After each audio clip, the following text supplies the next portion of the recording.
अस्सलाम वालेकुम। Welcome to my channel Urdu centre voice. तमाम वीडियो अपडेट्स के लिए उर्दू सेंटर वॉइस को सब्सक्राइब करके बेल नोटिफिकेशन को ऑन कर दें। तो आइए सुनते हैं आज की वीडियो में एक नाकाबिले यकीन और पुरअसरार कहानी। भूत किसी वीरान खंडर में, जंगल में या फिर आबादी से दूर पहाड़ों में पाए जाते हैं, ऐसा माना जाता है। लेकिन आज के जदीद सोशल मीडिया के दौर में अमेरिका जैसे कई ममालिक भी तहकीक कर चुके हैं और इस बात पर मुत्तफिक हैं कि इस दुनिया में जिन भूत मौजूद हैं और वो इंसानी आबादी में बड़े बड़े शहरों में भी पाए जाते हैं। और इसके मुतालिक सोशल मीडिया के अलावा प्रिंट मीडिया में भी आए रोज़ नए नए प्रोग्राम्स और आर्टिकल नशर और शाया होते रहते हैं। हमारी ये कहानी भी जदीद दुनिया की कहानी है जो एक ऐसे मशहूर और मारूफ सिंगर के गिर्द घूमती है जिसकी शोहरत मुल्क और बैरून मुल्क यकसा है। उसके गाने टीवी पर, फिल्मों में और नेट पर हर वक्त सुने जाते हैं। लेकिन इतनी दौलत और शोहरत के बावजूद भी वो सिंगर हर वक्त जहनी परेशानी में मुब्तला रहता है। कोई अनदेखा खौफ उसे हर वक्त घेरे हुए रहता है। उस डर की वजह क्या है? तो चलते हैं उस सिंगर की असल कहानी की तरफ। कमरा अंदर से बंद था। मुसलसल दरवाजे पर कोई दस्तक दे रहा था, जिससे आसिफ की आंख खुल गई। उसने दरवाज़ा खोला। आसिफ भाई, दोपहर होने को है, आप अभी तक सोए हुए हो और शायद आप भूल गए आज शाम को आपका लाइव कॉन्सर्ट भी है ना, जिसे देखने बड़ी बड़ी शख्सियात आ रही हैं। इस कॉन्सर्ट की भी तैयारी करनी है। फरहान उसका पीए कम दोस्त ज़्यादा था। आसिफ ने घड़ी पर टाइम देखा और फरहान से कहा, यार रात को फिर वही पुराना ख्वाब जिसकी वजह से नींद आवर अद्वियात लेना पड़ी। खैर, मैं तैयार होता हूँ। फरहान ने नौकरों से आसिफ के लिए नाश्ता लगाने के लिए कहा। आसिफ गैर शादीशुदा था, इसलिए उसके खाने पीने और उठने बैठने की कोई प्रॉपर टाइमिंग नहीं थी। फरहान उसके गांव का था और सच्चा दोस्त भी था, लेकिन फरहान एक गरीब ख़ानदान से ताल्लुक़ रखता था। ग्रेजुएट करने के बाद आसिफ के कहने पर उसके साथ शहर के बंगले में रहने लगा था। आसिफ ने बंगले के अंदर ही एक जदीद म्यूज़िक स्टूडियो बना रखा था, जिस पर ज़्यादातर अपना वक्त गुजारता था। वैसे तो वो सिंगल था, लेकिन गांव में उसका बड़ा ख़ानदान मौजूद था, माँ बाप, बहन भाई और बहुत सारे रिश्तेदार। मगर आसिफ ईद या इमरजेंसी के अलावा वहाँ का रुख नहीं करता था।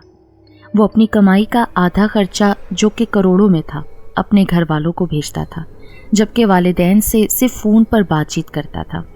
लाइव कंसर्ट शुरू हो गया था। शहर का मरकज़ी हॉल लोगों से खचाखच भरा पड़ा था और आसिफ के इंटर होते ही पूरा हॉल तालियों से गूंज उठा। रात के 12 बजे थे। वो भरपूर अंदाज में परफॉर्म कर रहा था, लेकिन अचानक कुछ ऐसा हुआ कि सिंगर आसिफ के होश उड़ गए। अरे आसिफ भाई, आपके गाने में किसी के रोने की आवाज़ सुनाई दे रही है। ये कैसा मजाक है? पहले तो आसिफ को एतबार नहीं आया, लेकिन कॉन्सर्ट के आखिर में उसने जब गानों की रिकॉर्डिंग सुनी तो वो दंग रह गया। यार फरहान, लोग ठीक कह रहे थे, ये म्यूज़िक में रोने की आवाज़ किसने शामिल की थी? फरहान ने हैरत से सारी रिकॉर्डिंग दोबारा से सुनी, जिसे सुनकर वो भी हक्का बक्का रह गया। आसिफ ने टिश्यू से अपनी पेशानी से पसीना साफ किया और फिर किसी गहरी सोच में डूब गया। कॉन्सर्ट ख़त्म हो गया, हॉल खाली हो गया। वो दोनों भी अपने बंगले में आ गए। फरहान तो अपने कमरे में जाकर सो गया, लेकिन आसिफ अपने कैरियर के बारे में सोचता गया। कई सवालात उसके चारों तरफ फिर रहे थे। कौन हो सकता है जो मुझे यूं इस तरीके से तंग कर रहा है? मेरा गाना ख़राब करने के पीछे उसके क्या मकासद हो सकते हैं? मेरी तो किसी से भी दुश्मनी नहीं है, तो फिर ये मेरा नया दुश्मन कहाँ से आ गया है जो मेरी शोहरत को नुकसान पहुँचाना चाहता है? उसके जहन के पर्दे पर काफ़ी सारे सिंगर्स की लिस्ट आ गई, लेकिन आसिफ ने उन सबको क्लीन चिट दे दी। सुबह तक वो सो ना सका था। आसिफ के वालिदैन उसकी शादी गांव की किसी लड़की से करना चाहते थे, और ये भी वजह थी जो आसिफ गांव जाने से परहेज करता था। जबकि आसिफ की लाइफ में शहर की लड़की मरियम शामिल थी, जो एक बिजनेसमैन की अकलौती बेटी थी और कराची की मशहूर और महंगी यूनिवर्सिटी में ज़ेरे तालीम थी। ये बात आसिफ के अलावा कोई नहीं जानता था। उनका अफेयर सिर्फ फ़ोन तक ही महदूद था। शहर के मशहूर साइकाइट्रिस्ट डॉक्टर अमजद की ऑफिस में काफ़ी भीड़ थी और आखिरी नंबर आसिफ का था, जो अभी अभी वहाँ पहुँचा था। आइए मिस्टर आसिफ, तशरीफ़ रखिए। डॉक्टर अमजद ने पुरजोश अंदाज में उसे वेलकम किया। आसिफ उसके सामने बैठ गया। सर, क्या आप मेरे नाम से वाकिफ़ हैं? आपने मेरे गाने तो ज़रूर सुने होंगे ना? डॉक्टर अमजद ने मुस्कुराकर जवाब दिया। अरे आपको कौन नहीं जानता, सुबह शाम आपके गाने ही तो चलते हैं टीवी पर। आसिफ कुछ देर बाद बोला, सर फ़ोन पर आपसे बात हुई थी। दरअसल आपसे इलाज का मकसद सिर्फ ये है आया कि मुझे सच में कोई नफ्सियाती मसला है या मेरा वहम है। मिस्टर आसिफ, आप खुलकर अपना मसला तो बयान करें। आई एम श्योर मैं आपका इलाज जदीद तरीके से राजदारी के साथ करूँगा। आसिफ ने ठंडा सांस लिया और फिर गोया हुआ। उसकी आवाज़ पहले पहल तो सिर्फ मुझे सुनाई देती थी, लेकिन अब तो लाइव कॉन्सर्ट में भी हज़ारों की तादाद में लोगों ने उसकी आवाज़ सुनी, जिसकी रिकॉर्डिंग भी मैं अपने साथ लाया हूँ। आसिफ ने छोटा टेप रिकॉर्डर डॉक्टर के सामने ऑन किया। म्यूज़िक चलते चलते किसी के रोने की आवाज़ ने डॉक्टर अमजद को भी हैरत में डाल दिया। आसिफ ने टेप बंद कर दी। फिर काफ़ी देर डॉक्टर सोचता रहा। मिस्टर आसिफ, मैं आपके जज्बात बखूबी समझ सकता हूँ। दरअसल आज के जदीद दौर में इंसान मशीनों की तरह काम करते हैं। लोग 24/7 काम करके मुख्तलिफ नफ्सियाती और जिस्मानी बीमारियों में मुब्तला हो जाते हैं। आप भी दरअसल दिन रात मुसलसल कॉन्सर्ट प्रोग्राम्स करते रहते हैं, लेकिन याद रखें, काम के साथ आराम भी करना चाहिए। आप परेशान ना हों, मुसलसल काम और डिप्रेशन की वजह से ऐसा हो जाता है। बड़े बड़े सियासतदान, बिजनेसमैन और अब तो आम आदमी भी मुझसे नफ्सियाती बीमारी का इलाज करवा रहे हैं। आप बहुत जल्द ठीक हो जाएंगे, परेशान ना हो। मगर डॉक्टर, वो किसी के रोने की आवाज़। आसिफ अब भी परेशान था। मिस्टर आसिफ, मैंने कहा ना, आप घबराएं नहीं। मैं कुछ दवाइयाँ लिख कर दे रहा हूँ, आप रेगुलर इनका इस्तेमाल करें। और मैं ये भी मशवरा दूंगा कि कुछ दिन काम बंद करके आप कहीं हिल स्टेशन घूमने चले जाएं। हो सके तो अपना मोबाइल फ़ोन भी कुछ दिनों तक ऑफ कर दें। और हाँ, 4 हफ्तों बाद दोबारा मेरे पास चेकअप करवाना है। आसिफ ने दवाई ली। वापसी पर एक बुक शॉप से कुछ किताबें खरीद कर अपने साथ ले आया। उसने फरहान से मशवरा लिया कि मोबाइल फ़ोन बंद किया जाए या नहीं। फरहान ने भरपूर अंदाज में डॉक्टर साहब की तायद की। देखो आसिफ, जान है तो जहान है। डॉक्टर ने आपको अच्छा मशवरा दिया है, और वैसे भी लोगों के पास मेरा नंबर तो है ना। इस अरसे में मैं डील कर लूँगा। गर्मी का मौसम है, जल्दी बताओ, मरी का टिकट कब बुक कराऊँ? आसिफ ने अपना मोबाइल ऑफ करके अलमारी में रख दिया। उसने कुछ ज़रूरी कागजात फरहान को समझा दिए। डॉक्टर की दवाई खाई और फरहान से कल शाम कराची से इस्लामाबाद की एयर टिकट बुक करने का कहा। उसने मरी घूमने का प्रोग्राम बना लिया था। वैसे तो पूरा साल मरी में सियाहों का रश लगा रहता है, लेकिन गर्मी के सीज़न जून जुलाई के माह में तो रश में इजाफा हो जाता है। आसिफ ने भी मरी की एक महंगी और शानदार होटल में अपना कमरा बुक कराया। वो आज की फ़्लाइट में कराची से इस्लामाबाद रवाना हो गया। मरी में वाक़ई वो 5 स्टार होटल पहाड़ों से घिरे जंगलात के दरमियान मौजूद थी, जिसका एक दिन का किराया इतना ज़्यादा था कि एक मज़दूर पूरा महीना मजदूरी करे तब भी वो बेचारा इतना कमा नहीं पाता जितना उस 5 स्टार होटल का किराया था। आसिफ ने खूब एंजॉय किया। मरी में सैरो तफरी और शॉपिंग भी खूब की। डॉक्टर ने सही कहा था। अब आसिफ को लगा कि वो इस मसले से निकल गया है। मुल्क में गज़ब की गर्मी थी, लेकिन वो मरी की सर्द रात में फुल एसी कमरे में ख्वाबे खरगोश के मज़े ले रहा था कि अचानक कमरे का टेम्परेचर बढ़ने लगा। जब पारा 55 डिग्री क्रॉस कर गया तो पसीने में शराबूर आसिफ की आंख खुल गई। अरे ये एसी तो चल रहा है, मगर ये अचानक कमरा इतना गर्म कैसे हो गया? उसने इंटरकॉम से होटल के मैनेजर को फ़ोन किया। थोड़ी देर बाद एक वेटर और इलेक्ट्रीशियन वहाँ मौजूद थे। इलेक्ट्रीशियन ने एसी को चेक किया, लेकिन वो तो ठीक चल रहा था।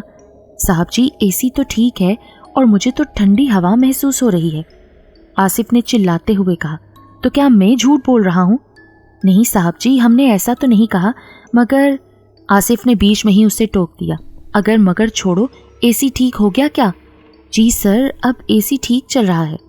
कमरा दोबारा ठंडा हो गया था, लेकिन आसिफ का मिजाज हनूज गर्म था। उसको कुछ शक ज़रूर हुआ कि फिर से कोई गैर मर्ई ताकत उसको तंग करने के लिए सरगर्म हो गई है। तभी तो ठीक ठाक एसी के चलते हुए कमरे का टेम्परेचर कैसे अपने आप इतना बढ़ गया था। मैंने तो आज भी डॉक्टर की दी हुई गोली खाई है, या फिर डॉक्टर को मेरी बीमारी ही समझ में नहीं आई। वो खुद कलामी करता रहा और फिर सो गया। मरी का मौसम सुहाना हो गया था। आसमान पर काले गहरे बादल छाए हुए थे। आसिफ भी सारा दिन घूमता रहा। वो ऐसे बरसाती मौसम में अपनी गर्लफ्रेंड मरियम को बहुत मिस कर रहा था, लेकिन ये दोस्ती सिर्फ मोबाइल फ़ोन तक महदूद थी। आज के दौर का मशहूर सिंगर बग़ैर मोबाइल फ़ोन के भला खुश कैसे रह सकता था? مگر اس نے ڈاکٹر سے وعدہ کیا تھا کہ وہ ان کی باتوں پر عمل ضرور کرے گا۔ آج رات اس نے ایڈوانس کمرے کا اے سی چیک کروایا۔ ڈنر سے فارغ ہو کر اس نے ایک رومانٹک بک پکڑی اور بستر پر دراز ہو کر اسے پڑھنے لگا۔ پڑھتے پڑھتے وہ نہ جانے کب سو گیا، اسے پتہ ہی نہیں چلا، لیکن رات گئے تیز طوفانی بارش کی وجہ سے لائٹ چلی گئی۔ ویسے تو ہوٹل انتظامیہ نے جنریٹر پر بجلی آن کر لی تھی، مگر آس پاس گھنا جنگل تھا اور مری کے جنگلوں میں چیتے بھی پائے جاتے ہیں۔ وہاں ایک موڑ ہے جسے چیتا موڑ کا نام دیا گیا ہے۔ وہاں ایک بڑا بورڈ نصب کیا گیا ہے، خبردار یہ چیتا موڑ ہے، اس سے آگے جانا خطرے سے خالی نہیں ہے، لہٰذا سیاح اور عام لوگ آگے جانے سے پرہیز کریں۔ اتنی طوفانی بارش میں بھلا چیتا باہر کیسے نکلتا؟ وہ تو کسی غار میں چھپا بیٹھا ہوگا، لیکن ہوٹل کے چاروں اور خطرہ ہی خطرہ تھا۔ نارمل موسم میں رات کے اس پل گیدڑ، بھیڑیے، بندر اور کبھی تو چیتے کی آوازیں اس ہوٹل میں موجود لوگوں کی سماعتوں سے ٹکراتی تھیں۔ گیٹ پر موجود چوکیدار اپنی ڈیوٹی ایمانداری سے کرتے تھے۔ کسی میں بھی ہمت نہیں تھی کہ رات کے اس پل ہوٹل سے باہر نکلے۔ صاحب جی، رات کے اس پل آپ کہاں جا رہے ہو؟ آصف کے ہاتھ میں سگریٹ تھا۔ اس نے چوکیدار کو جواب دیا، طبیعت کچھ بوجھل سی ہے، بارش بھی رک گئی ہے، آپ فکر نہ کریں، میں بس آس پاس ہی چہل قدمی کر کے واپس آ جاؤں گا۔ چوکیدار فکر مند لہجے میں بولا، صاحب جی جنگل میں زیادہ دور مت جانا، جنگلی جانوروں کے علاوہ۔ وہ کہتے کہتے رک گیا۔ آصف نے ایک قدم روک لیے۔ چوکیدار نے ڈرتے ڈرتے اپنا جملہ پورا کیا، جنگلی جانوروں کے علاوہ وہاں پر چڑیلوں کو بھی دیکھا گیا ہے۔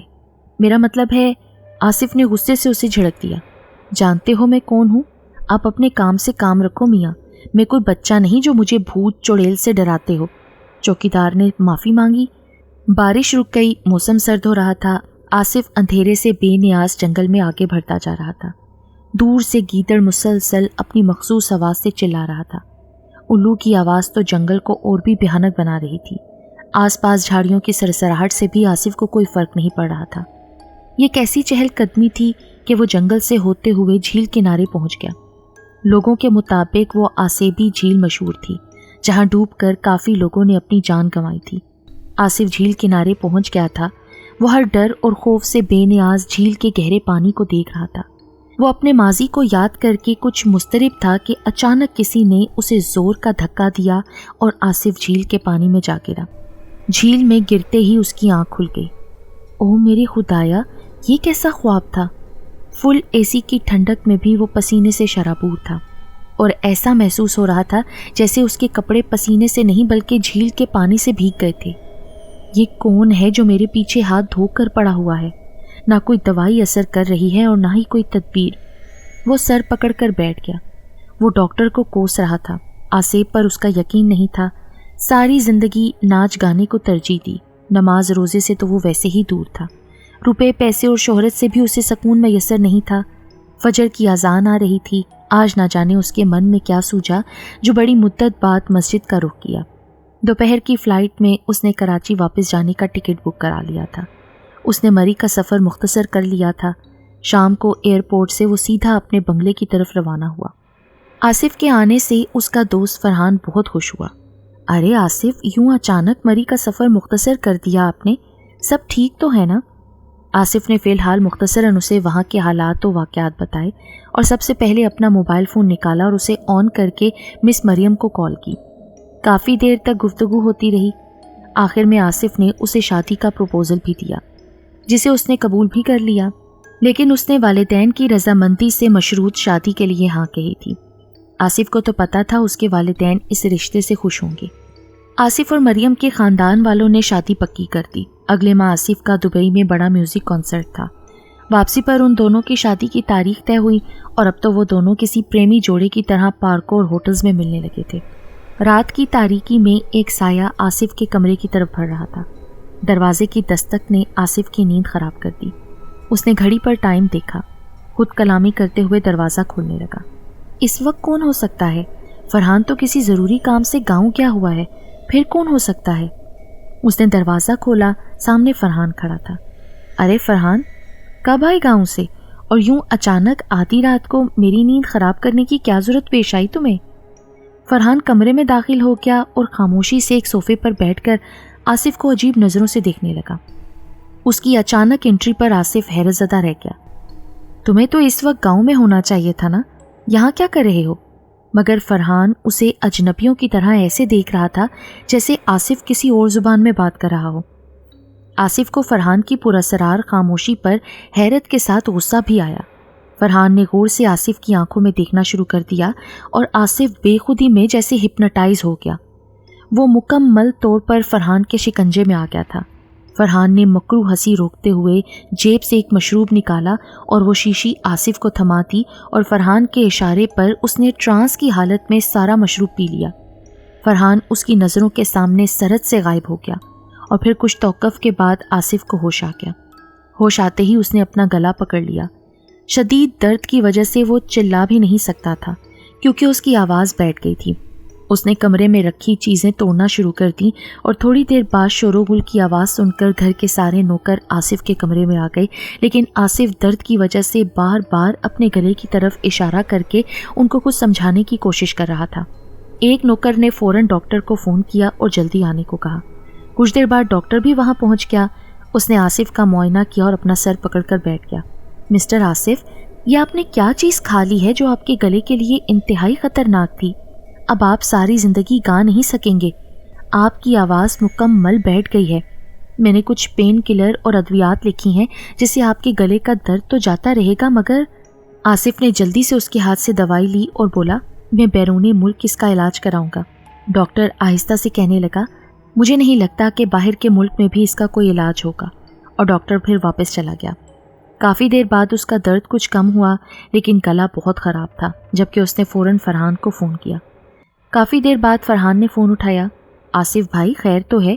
इस वक्त आपने फ़ोन किया है? आसिफ ने पूरा ज़ोर लगाते हुए उससे पूछा कि तुम इस वक्त कहाँ हो?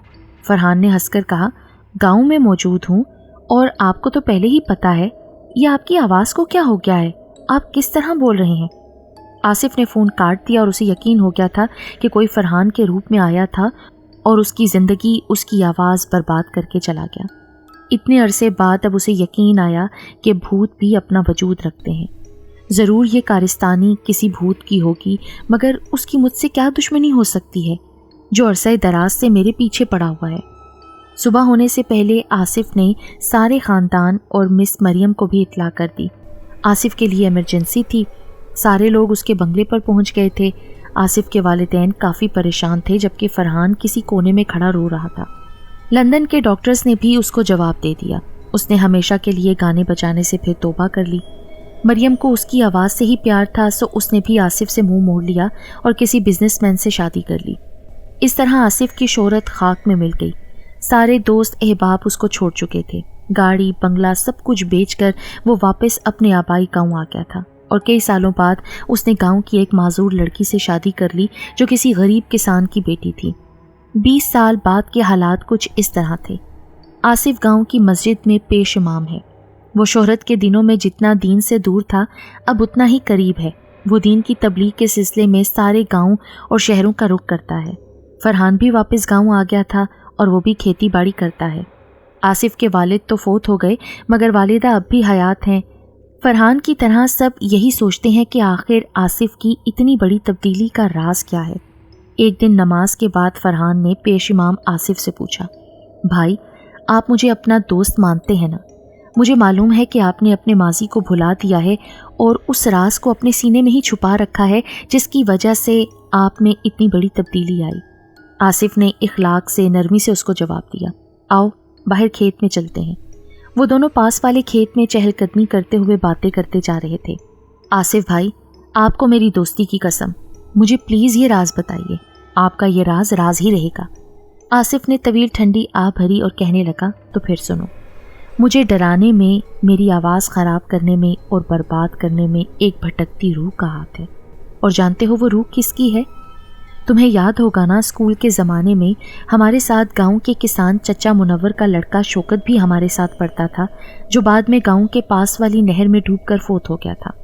गांव वाले तो समझते हैं कि वो नहर में नहाते हुए गहरे पानी में दाखिल हो गया और डूब गया। बाद में उसकी लाश भी नहर से निकाली गई थी और फिर किस तरह गांव में उसकी मौत पर कोहराम मच गया था। दरअसल हकीकत कुछ और ही है। वो एक गर्म दोपहर थी। गांव के सारे बच्चे अपने अपने घरों में सो रहे थे। صرف میں اور شوکت نہر کنارے کھڑے تھے۔ ویسے عام دنوں میں پورے گاؤں کے بچے اس نہر میں نہاتے تھے، مگر اس دن گرمی کچھ زیادہ تھی اور ہمارے علاوہ وہاں کوئی بھی نہیں تھا۔ پہلے تو ہم کم گہرے پانی میں نہائے، لیکن میرے بار بار اصرار پر ہم گہرے پانی والے کنارے پہنچ گئے۔ یار آصف، تمہاری طرح مجھے گہرے پانی میں تیرنا نہیں آتا، اگر میں ڈوب گیا تو؟ ارے نہیں یار شوکت، اتنا گہرا پانی نہیں ہے، ویسے بھی میں اپنے دوستوں کے ساتھ یہاں نہا چکا ہوں، کچھ نہیں ہوتا۔ اس طرح میرے بار بار اصرار کرنے پر شوکت مان گیا۔ دیکھو میں چھلانگ لگاتا ہوں، اگر تیر گیا تو ٹھیک، ورنہ سنبھال لینا مجھے۔ ہاں ہاں ٹھیک ہے، مجھے تیرنا آتا ہے، میں تمہیں بچا لوں گا، کچھ نہیں ہوگا تمہیں۔ پکا نا؟ مجھے ڈوبتا دیکھو تو میری مدد کے لیے آؤ گے نا؟ دیکھو اب بھی وقت ہے، ہمیں یہاں چھلانگ نہیں لگانی چاہیے۔ ارے شوکت کچھ نہیں ہوتا، مجھے تیرنا آتا ہے، تم پریشان مت ہو۔ نہ جانے اس دن میں ضد کر بیٹھا جو بار بار اسے چھلانگ لگانے کے لیے اصرار کرتا رہا۔ بچپن کا دور تھا، صحیح غلط میں تمیز نہیں تھی، میں اصل میں اسے تنگ کرنا چاہتا تھا، اور پھر آخر کار شوکت نے میرے کہنے کے مطابق اس گہرے پانی میں چھلانگ لگا دی۔ وہی ہوا، اسے تیرنا نہیں آتا تھا، وہ سنبھل نہ سکا اور میرے سامنے ڈوبنے لگا۔ بچاؤ آصف، مجھے بچاؤ نا۔ اسے نہر میں یوں ڈوبتا دیکھ کر میرے دل میں ڈر بیٹھ گیا کہ اگر میں اسے بچانے کے لیے نہر میں کودوں گا تو میں بھی ڈوب جاؤں گا۔ میں نے اصل میں اسے جھوٹ بولا تھا کہ میں نہر کے گہرے پانی میں تیر سکتا ہوں، پر حقیقت میں مجھے گہرے پانی میں تیرنا نہیں آتا تھا۔ وہ تو ہم لوگ کم گہرے پانی میں صرف نہاتے تھے۔ پانی کی تیز لہریں اسے دور لے گئیں، میں وہاں بت بنا کھڑا رہا۔ میں ڈر گیا تھا کہ گاؤں والوں کو اگر پتہ چلا کہ میرے کہنے پر اس نے نہر میں چھلانگ لگائی ہے تو پھر میری خیر نہیں۔ دیکھتے ہی دیکھتے وہ مکمل ڈوب گیا اور میں خاموشی سے اپنے گھر میں آ کر سو گیا۔ گناہ گناہ ہی ہوتا ہے، چاہے وہ لڑکپن میں ہو یا جوانی میں، کفارہ دنیا میں ہی ادا کر کے جانا ہے۔ آصف کی کہانی کب ختم ہوئی پتہ ہی نہیں چلا۔ ایک طویل خاموشی کے بعد فرحان نے اس کے آنسو پونچھے۔ اس میں آپ کا قصور تھا، لیکن شوکت کو بھی نہر میں کودنا نہیں چاہیے تھا نا؟ آپ بھی اس وقت بچے تھے، لیکن بچپن کی بعض غلطیاں ساری زندگی انسان کا پیچھا نہیں چھوڑتی۔ فرحان کا کوئی بھی دلاسا اس پر اثر نہیں کر رہا تھا۔ میرے خیال میں فرحان مرحوم شوکت نے مجھ سے بدلہ لے لیا ہے، اور اب وہ مجھے میرے خوابوں میں بھی نہیں آتا۔ پھر وہ دونوں دوست چہل قدمی کرتے ہوئے گاؤں کے قبرستان پہنچ گئے اور شوکت کی قبر پر اس کے ایصال ثواب کی خاطر دعا مانگنے لگے۔